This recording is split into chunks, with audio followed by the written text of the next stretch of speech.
your crew practice paddling before your trip to Northern Tier? Well, that is a great question. If you were to practice paddling, what would you do? What would you need? And especially, where would you practice? In this video, I'm going to share with you my thoughts on what you would do if you were to paddle before your trip to Northern Tier, and if that is even necessary.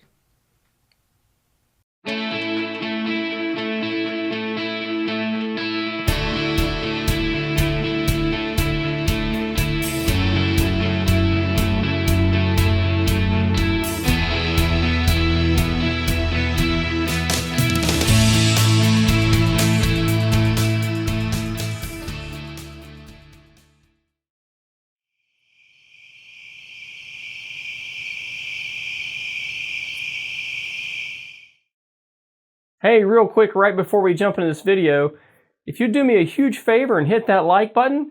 Also, thank you for subscribing to this channel. If you'd like to be notified of future videos, please hit that bell icon. Have a great day and enjoy this video. To start off, let's just get a few things out of the way first. Do you actually need to practice paddling before your trip to Northern Tier? Well, in my opinion, no. No, you do not. But it would be a great idea. Plenty of crews have literally just showed up, and I've been on one of those crews. And trust me, everyone will get ample opportunity to become very proficient paddlers while on their trip. It will just likely be a little bit more frustrating and painful at the beginning of your trip. And like you truly can't replicate the effects of altitude when backpacking in the mountains, you truly can't replicate paddling for day after day after day after day before your trip to Northern Tier. But like preparing for backpacking, there are a lot of skills that would be of great value to you and your crew, and you can come close to replicating Northern Tier depending upon what types of water you have available to you to practice on. So at the very minimum, provided you can find canoes, paddles, and a small body of still water, you can still do a lot to help build your paddling skills before your trip. And that experience will help you out on your trip, especially the first few days. But again, don't stress out if you can't practice paddling before your trip. So if you were to practice paddling, what would be the goals? What would you try to accomplish? Well, to me, the point of any practice is to build skill level first. From there, you're going to build experience. And experience is a great teacher. Experience will teach you things like, I should have brought paddling gloves. Or this sock combination isn't working out for me in my water boots. Or the brim on my hat doesn't work well in the wind. See, these are all things you can't learn without the benefit from experience. I mean, for example, with the packing list, I could tell you what to bring, what I brought. I could tell you all the things that worked for me and didn't work for me, but only experience will identify strengths and weaknesses in your choices. And then with experience, it could give you a chance to address and tweak those things before your trip. And also, I'm a big fan of building skills in a controlled environment. In this case, the introduction of wind and waves. In its purest sense, to learn, your brain and body need instant feedback. So when paddling is an exercise in physics. For every action, there's an equal and opposite reaction. External forces, such as wind or waves, modify the requirements to get your canoe, for example, to be paddled in a straight line. And your body doesn't get the purest feedback for what paddle stroke you are needing to employ and how to employ that paddle stroke. A current in the stream would do the same thing. So ideally, you want to learn in a controlled environment your paddling strokes with no wind or a current, so that your body can learn how much effort and what technique is required to paddle your canoe, for example, in a straight line across a pond. And you don't want to do that when you have a lot of wind or current that's fighting you, because your body can't learn as well. Look at it this way. You don't want to learn how to walk backpacking up a steep rocky mountain trail. Sure, it's walking, but it isn't going to be the most efficient way to practice the skills you need every day while walking around. All right, enough of that. Let's get into the topic of practice paddling. So what do you need to practice? Well, to practice, you're going to need to practice and refine your paddle strokes. And I'm not going to get into the paddle strokes that you need to know here, but you need to learn and refine your paddle strokes. You're going to need to practice moving, navigating, and working as a team, both as a boat crew and then as a crew. You need to sort out who has strengths in the different boat crew positions, and I have a video on that for you to watch. You also need to determine if anyone has a serious issue with like motion sickness, or do they freak out on a large body of water. Okay, because that's happened before. So with those goals, what would you need and where would you practice? Well, what would you need? Well, first, it would be ideal if every person had their on-the-water clothes and equipment they plan on taking to Northern Tier. As I like to say, you practice like you plan to play. This gives you the opportunity to figure out what's working and, more importantly, what's not working. Again, the benefit of experience. As a crew, you will need your training for canoeing activities, so make sure you get your training. And you will need your crew gear, like your first aid kit and items for navigation. And then, of course, you will need canoes and paddles and PFDs. And then I suggest that you have two different types of water to practice on. First, and I believe more importantly, you will need a small protected pond or lake. It could be a river, but it needs to be protected and sheltered from wind and large boats. And this area is all about mastering your canoe strokes before you introduce wind and waves. The second area that would be ideal for you to practice on is a large body of water like a lake. It could be a river, as long as it's not a free-flowing river. It needs to be something that will take a couple of hours to paddle, okay, which is about 4 to 7 miles. This practice area is for working as a group, navigating, managing breaks, especially bathroom breaks, communicating, staying together as a group. And with the addition of wind, this experience, especially on a lake, will be as close to Northern Tier as you can get. I'm not trying to imply that all of Northern Tier is a lake. It's not. There are just some large lakes, and on large lakes, the effects of wind can build up if you are on the wrong side of the lake. Okay, and I have videos on how to navigate and manage all of that as well. Okay, so for extra credit, you could make this a weekend overnight adventure with camping and cooking and paddling on 2 consecutive days back to back. Now, you don't have to carry all of your camping stuff with you. In fact, I wouldn't recommend it unless you take precautions as you would at Northern Tier, but you could.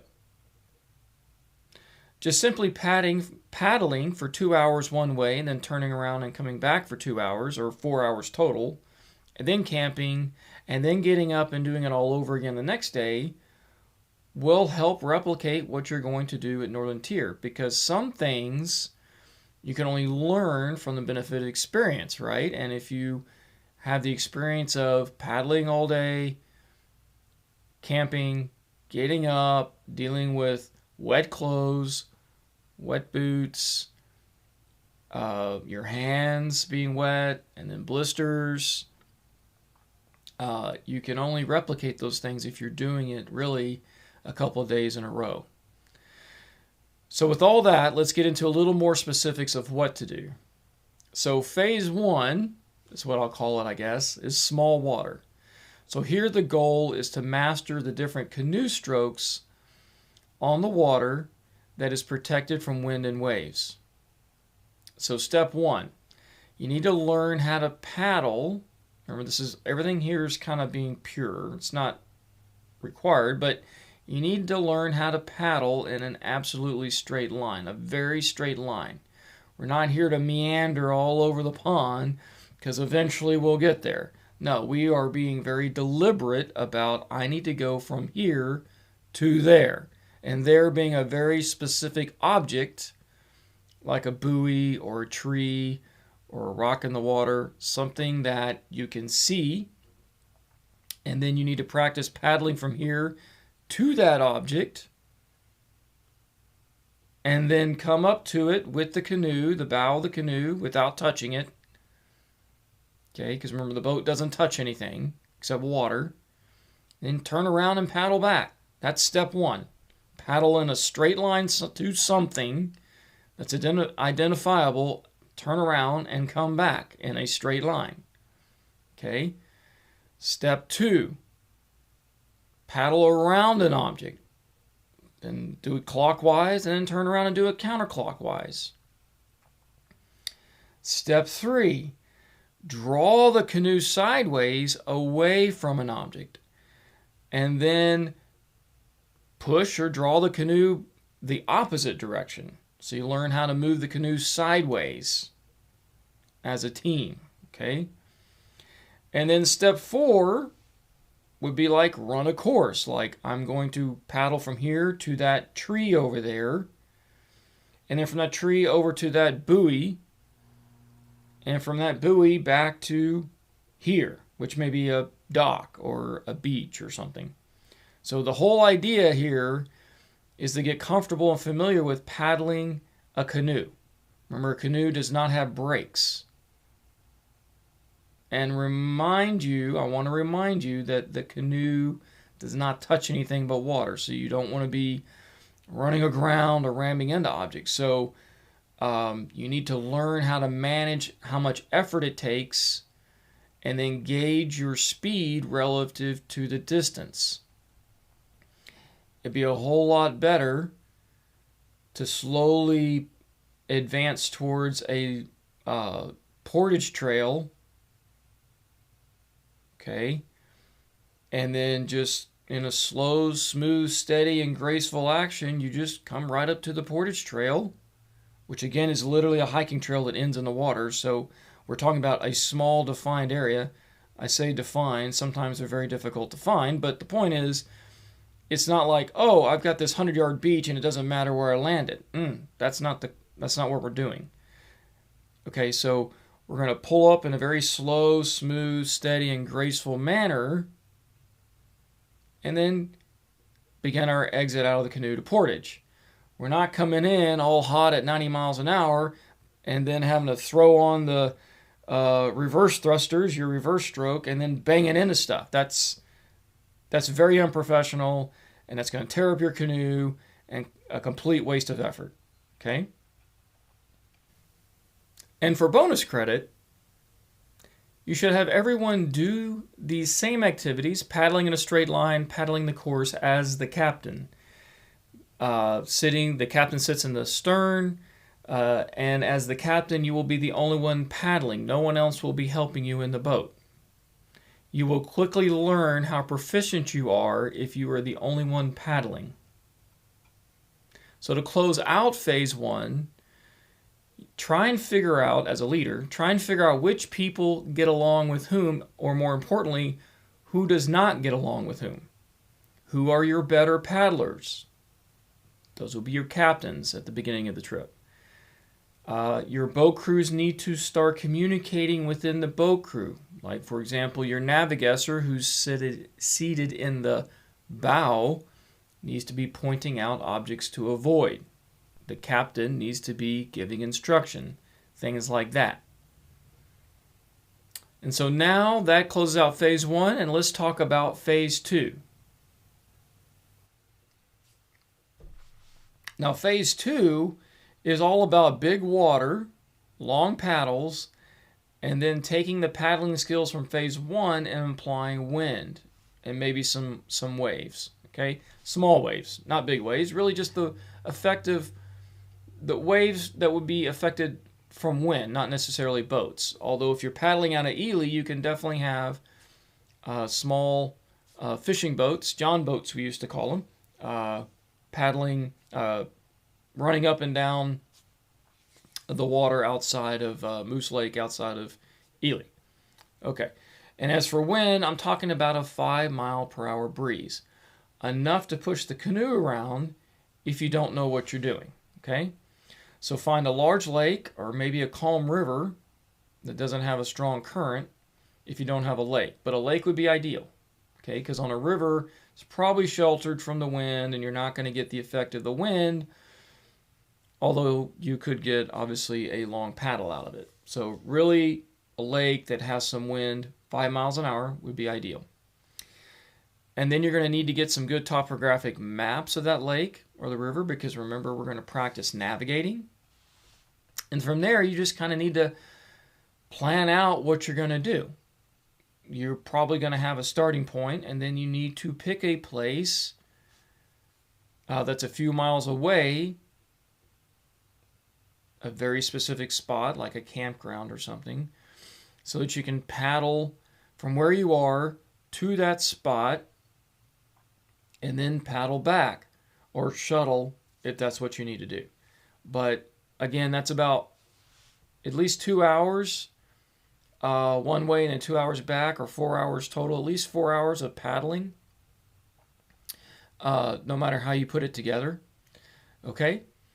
The idea here is that you need long hours of paddling, especially in a 5-mile-per-hour wind. And then ideally, you would have back-to-back days of paddling. Then you want to navigate while you're on the water. Okay, remember, when you're navigating, you want to be precise. I have videos on how to navigate while on the water. You need to learn how to manage your rest stops. I got a whole video on managing your day at Northern Tier, so that's where this is going to help out. Bathroom breaks. Now, at Northern Tier, it's public land. You can go to the bathroom technically anywhere you want. But on your practice treks, it may not be public areas, so you need to figure out how you're going to manage bathroom breaks. Okay? And you need to learn how to start working as a crew, not just a boat crew. So communicating within your crew, staying together.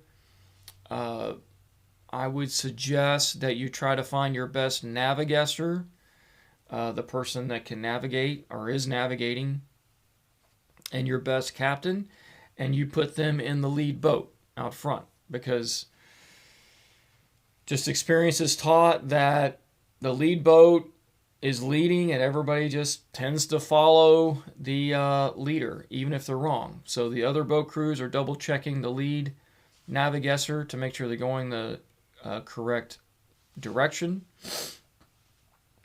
And again, as a bonus, camp overnight. If you have the right equipment, you could practice portaging canoes at your campsite. You could do that. I have a whole video on practicing portaging. You could do that.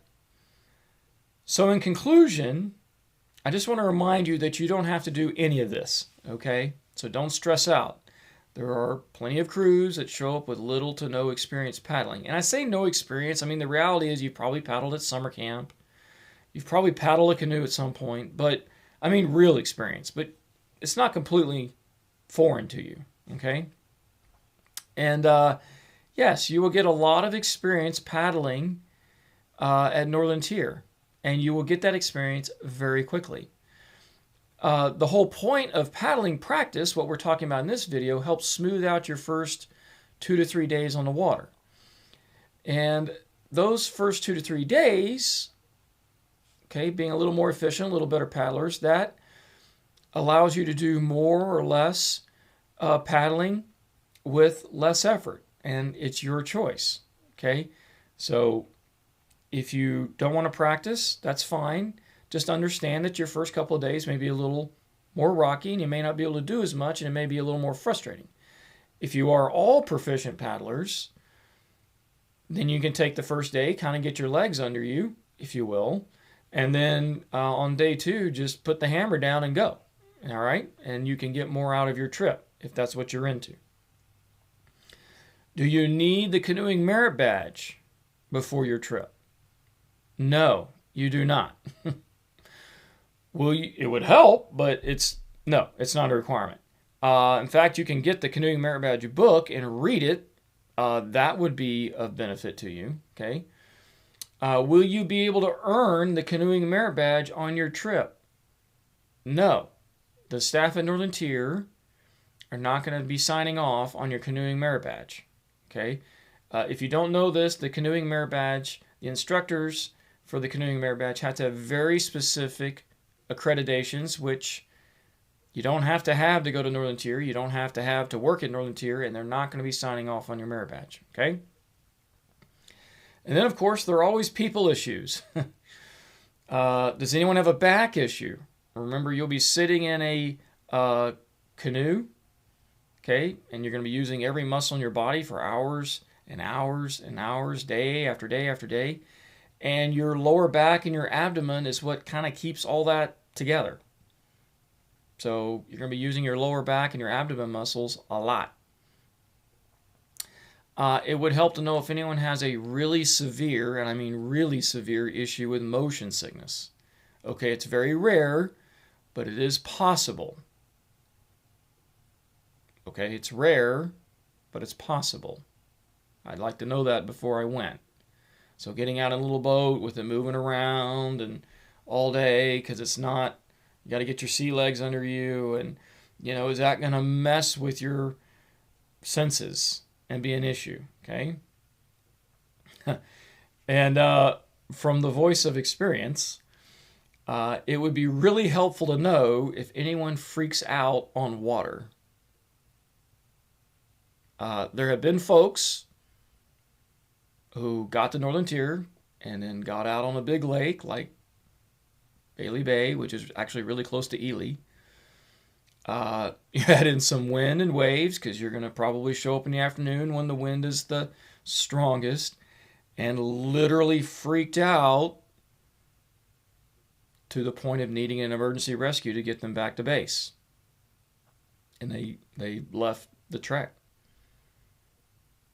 So I would rather figure that out way in advance, because what a waste of effort and money. Again, really rare, but you don't want to be 2 or 3 days away from base and all of a sudden, oh man, we got a big issue. And we're not going to be back for a week. All right? So with all that, remember, slow is smooth, smooth is fast. Take your time, crawl, walk, run. Get your basics down, and then progress forward. And with all that, have a blessed trip. Hey, I really hope you enjoyed watching this video. If you'd like to support this channel, remember, please subscribe to this channel, tell your friends about it. Thanks for hitting that like button. Everything here is free. I want to give back to the community. I want to give to you everything here for free. I've been out in the outdoors for a long, long time, and it's great that I can be able to give all this information to you. That is what's most important to me. If you would like to give back, I do have a GoFundMe page set up, and you can follow the link. And if you'd like to, if you're a youth with your parents' support, I would gladly accept your donations. Thank you, and have a blessed day.